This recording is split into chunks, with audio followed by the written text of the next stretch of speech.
This is a video presentation for Euroclear on enabling genius and coaching. My name is Miles Downey. I'm the founder of the School of Coaching, the author of Effective Coaching, and co-creator of the unique eCoach system, and I'll be presenting at your conference. Let me introduce you to enabling genius.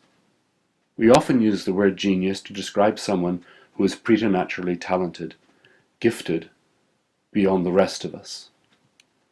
We have thought that this was either a unique gift from God or something passed on through the genes. Genius, thus defined, is the preserve of the very few. Not genius is the rest of us.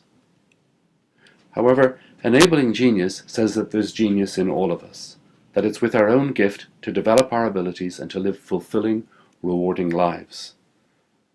The most recent evidence concerning human potential points firmly to a new idea. Genes do not dictate individual destiny. We can influence what we become. Studies of the apparently gifted reveal a consistent fact. They have put in 10,000 hours of practice over a period of 10 years.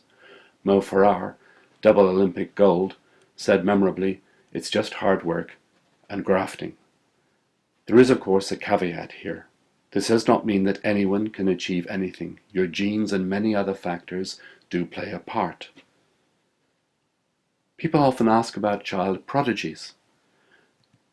The truth about child prodigies is not that it was in the genes, but that they were immersed in their discipline from a very early age. Mozart was born into an environment where his father was a musician and teacher who had developed a unique instructional system. His older sister was taught the piano while he was staggering around in nappies. As soon as he could reach the piano stool, he was learning, and then he was trained by his father.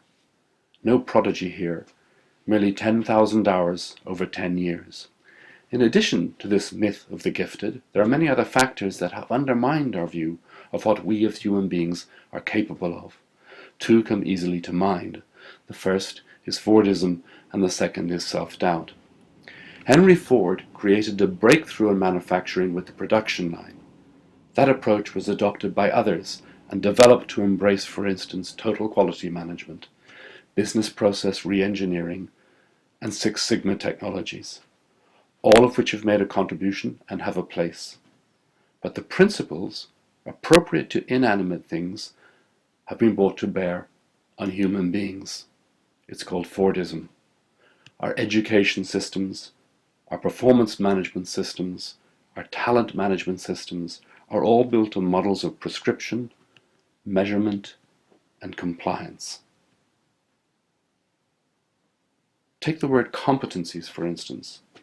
Who would want to be merely competent when greatness, or even simply self-expression, is possible? And then there's self-doubt, another feature of being human. A prevalent response to Fordism is compliance, jumping through the hoop. When passing an exam can seem more important than learning. When you combine compliance with a social expectation of humility, the toxic result is self-doubt. Nothing interferes with our potential more than self-doubt. It buries creativity, erodes confidence, and undermines motivation. But there is a more positive story. Recent advances in the neurosciences, in genetics, and in the psychology of learning and performance have told us more, and we know more now about how to actualize human potential than ever before.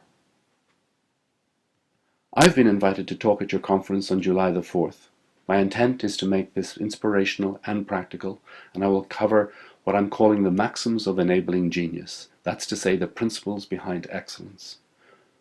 One of the maxims is that each individual can choose and develop a craft at which they can excel. Then there's the question of how one gives one's best performance at any given moment, and we look at that, playing at the top of your game. And finally, how to evoke genius in others, a big part of which is being a competent coach. You'll also have access to the unique eCoach system to help you prepare for the conference and to apply what you have learned afterwards, so that you and those around you can have greater impact in the business. I do hope you will join me for what should be an exciting and I hope thought-provoking event.